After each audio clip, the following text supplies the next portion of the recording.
Muito bom ter você por aqui, seja muito bem-vindo a mais um episódio Flash Score. Peço a você o seu like, mãozinha que tá aqui embaixo, que é super importante para o nosso conteúdo chegar a outros amantes do futebol. Já comenta quanto é que vai ser esse clássico, hein?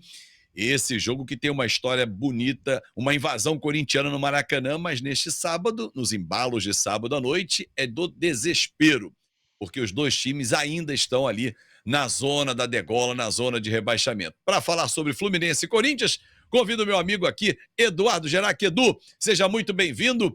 Não lembra nem de longe aquele jogo da invasão corintiana, do título da Libertadores do ano passado do Fluminense. É de um desespero dos dois lados, times que mudaram, inclusive, de treinadores, né?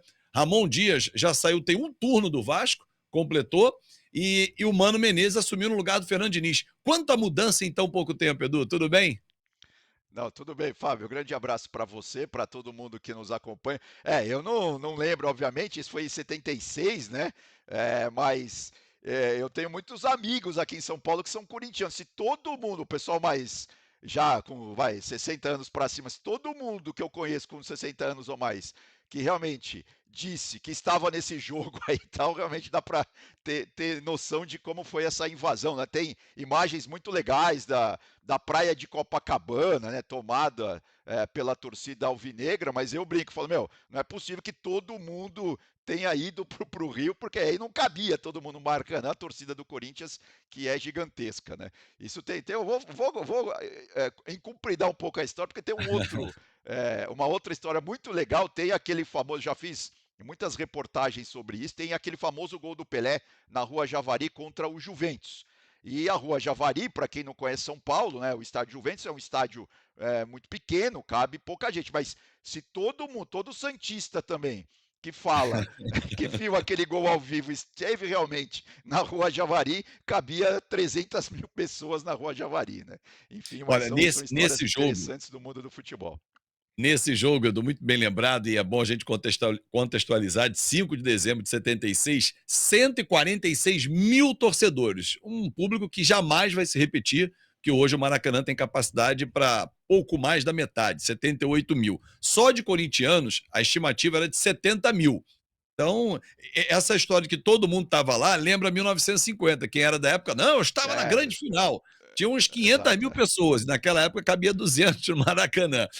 Mas vamos falar do desespero, cara, porque olha Então, só, tá difícil, é hein? uma final, né? É uma final ali no Z4. Não dá para fugir disso, né? Os dois times precisando desesperadamente, né, somar pontos, né? Tanto o Flu que joga em casa quanto o Corinthians, vai ser realmente um jogo bem complicado, eu diria um jogo até tenso, né? Porque se a gente for ver hoje na tabela ali de classificação, o Corinthians está com 21 pontos, né, em 22 jogos, é o primeiro time ali na zona do rebaixamento, e o Fluminense vem logo em seguida com um ponto a menos e um jogo a menos, né? Então, assim, vai ser sem dúvida alguma uma final aí para as duas equipes, tanto para o Fluminense quanto para o Corinthians, né? E se a gente for pegar um recorte recente, né, falando só de campeonato brasileiro, o Flu está na Libertadores, o Corinthians está na Sul-Americana, você vê, o Fluminense, se a gente pegar os últimos 5 jogos, né, do mais recente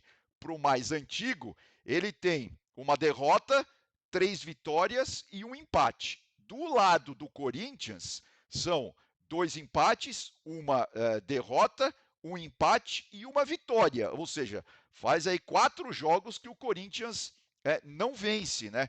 Lembrando que o Corinthians, nesse Campeonato Brasileiro, é o time que mais empata. São 9 empates até aqui na competição, Fábio. É um time que não pode pensar em empatar, né? A tabela indica isso. Agora, por exemplo, o Fluminense, a gente vai mostrar uma arte aí que poderia fazer a diferença. E olha como os números jogam a favor do Fluminense quando Paulo Henrique Ganso entra em campo.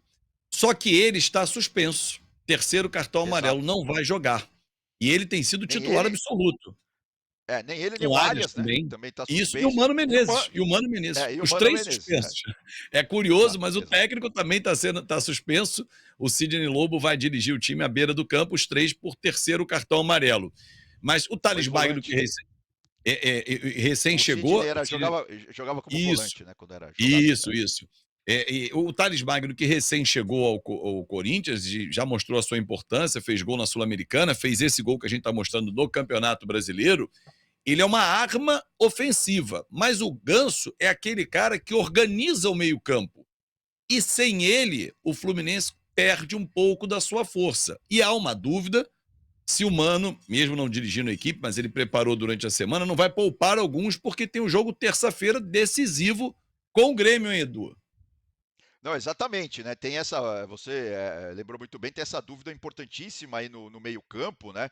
Não se sabe se de repente entra o Lima, ou se volta até o Renato Augusto, ou se vai com três volantes para jogar contra o Corinthians. Realmente é uma grande incógnita, né? Por causa da suspensão do Ganso, que, como a gente está mostrando aí na tela, tem números muito interessantes, né? O Ganso vai recuperando, podemos dizer assim, né? Na verdade, na minha avaliação, ele nunca perdeu. Mas a grande questão com o Ganso é que nem sempre ele é tão regular, né? Óbvio que ele fez excelentes partidas no ano passado pela Libertadores com o Fluminense. Agora, este ano, realmente, ele tem sido ali o cérebro do meio-campo da equipe do Fluminense. Foi assim, inclusive, no meio de semana, apesar da derrota para o Grêmio, ele que dá assistência, por exemplo, para o gol do Fluminense. E do lado do Corinthians, né, o Thales Magno, que já tem números importantes, ele já entrou, realmente, ele deu uma outra movimentação ali para o ataque do Corinthians, né? Lembrando que o Yuri Alberto está com um problema médico, não vem jogando no ataque do Corinthians, e o Thales Magno, apesar de já ter todos esses números importantes, ele foi apresentado oficialmente na imprensa apenas nessa quinta-feira, né? Uma coisa meio surreal ali que aconteceu no Corinthians, mas enfim, sem dúvida ele chegou realmente muito à vontade, né? Mesmo nas entrevistas ele está dizendo isso, né? Está dizendo que está se encaixando muito bem neste grupo do Corinthians, no dia a dia da equipe alvinegra. Então, sem dúvida, é um grande nome para a gente ficar de olho aí nessa partida mais uma vez.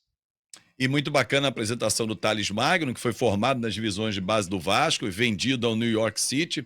Ele veio emprestado ao Corinthians, ele chegou às lágrimas quando relembrou as dificuldades da infância. A mãe dele, a dona Claudiné dos Santos, estava presente, o abraçou, enfim. Realmente, os jogadores de futebol têm histórias realmente na sua infância que remetem a todo cidadão comum. É que normalmente nós olhamos o cenário, o torcedor também, do glamour. Pô, o Thales Magno jogou em Nova York, tá jogando no Corinthians, jogou no Vasco, mas até ele chegar a esse estágio, como ele passou, o irmão dele, por exemplo, não virou jogador como o Thales Magno, veio também da base do Vasco, e não aconteceu. O talento não estava em casa, enfim, mas ele é uma peça importante para o Corinthians. Agora, o que falar Ele do que está trabalho do Ramon? Ah, desculpa, Edu. Não, só confirmando, só completando, né, sua informação, ele que jogou 3 temporadas e meia, mais ou menos, né, no New York City, e está com 22 anos, ainda muito jovem ainda, tem muito futebol Sim, pela frente, o Thales Magno. não, tem muita lenha para queimar, tem muita lenha para queimar, mas o que dizer do Ramon Dias? Que ainda há pouco falei, olha, completando um turno, que ele foi embora, porque o Vasco pega o Criciúma domingo, e foi justamente na derrota para o Criciúma que ele foi demitido. O que dizer do trabalho dele, por enquanto, no Corinthians?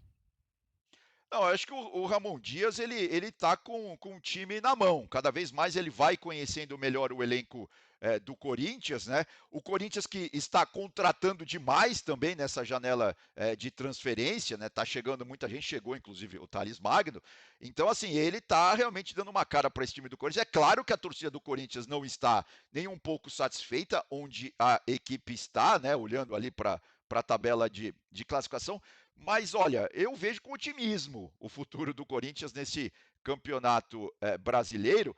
É bem verdade, né, que se a equipe não engatar aí, sei lá, 3, 4 vitórias seguidas, tende a chegar aí na metade do segundo turno, ainda perto ou até na zona do rebaixamento. Porque assim, tirando o Atlético Goianiense, que infelizmente eu acho que já caiu, né, Fábio? Os outros times, você vê, tem o Fluminense, tem o Corinthians, tem o Cuiabá, né, que está abaixo dos dois. Tem os times ali muito próximos aí da uma ou duas posições acima tanto do Corinthians quanto do Fluminense. Então, assim, é aquela coisa, você precisa somar, sei lá, 3 vitórias seguidas para de repente dar uma descolada ali daquela fase, daquele grupo ali do rebaixamento. Mas eu acho que o Ramon Dias, com esse elenco que está chegando e tal, tem todas as condições de levar o Corinthians um pouco mais para cima, vai na tabela de classificação. Lembrando que no caso das Copas, né, o Corinthians ganhou a primeira partida fora de casa jogando muito bem, jogando de uma forma muito vertical.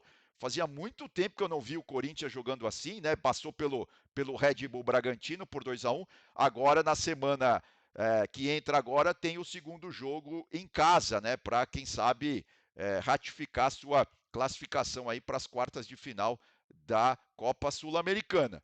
Mas assim, é o tal negócio. A torcida é muito grande, tem muita pressão, né, no Corinthians, então tem que ser jogo a jogo. E esse contra o Fluminense é um jogo bem complicado para a equipe do Corinthians, né? Porque obviamente o Fluminense vai querer em casa diante da sua torcida também vencer. Até porque o Fluminense vinha numa sequência de recuperação de 4 vitórias por 1-0, até que ele fez o clássico com o Vasco e perdeu por 2-0, mas ele vinha de uma sequência de 4 vitórias, mostrando um poder de recuperação que o torcedor espera, depois, inclusive, da eliminação na Copa do Brasil. Foi eliminado pelo Juventude. O foco agora virou sair da zona de rebaixamento e inverter a vantagem do jogo com o Grêmio. Antecipadamente, mais de 30 mil ingressos foram emitidos para esse jogo com o Corinthians. Certeza que mesmo no sábado à noite teremos um grande jogo. Edu, mais algum detalhe ou podemos fechar a Não, conta? não, é só para falar, eu falei dessa briga ali na parte de baixo da tabela, né? Você vê, se a gente for olhar a tabela rapidamente, o Corinthians está com 21, o Vitória também está com 21, né? A questão ali é critério de desempate, e daí já aparece o Criciúma com 24, o Grêmio com 24 e o Juventude com 25, ou seja, já tem ali uns 2, 3 pontos de diferença, né? Do Vitória para cima. Então precisa, tanto o Corinthians quanto o Fluminense precisam somar pontos de forma muito rápida, né? Não dá para ficar deixando para depois, não. Ah, mas essa é a 23ª rodada, o Fluminense tem apenas 21 jogos, tem 2 a fazer. Se ele faz os 2 e vence, ele vai a 26. Se o Si até É, hoje eu não vi entrar em campo. Se alguém vir o Si entrar em campo, avisa que o time está entrando com 12, Edu. Um grande abraço, exatamente. Edu. Abração, Fábio. Valeu. Valeu, obrigado por mais uma companhia aqui, mais esse pré-jogo, aquele aquecimento de um grande clássico. Fluminense e Corinthians, quanto é que vai ser esse jogo? Comenta aqui pra gente poder bater papo e, claro, se inscreve no nosso canal, dá aquela moral. Até a próxima!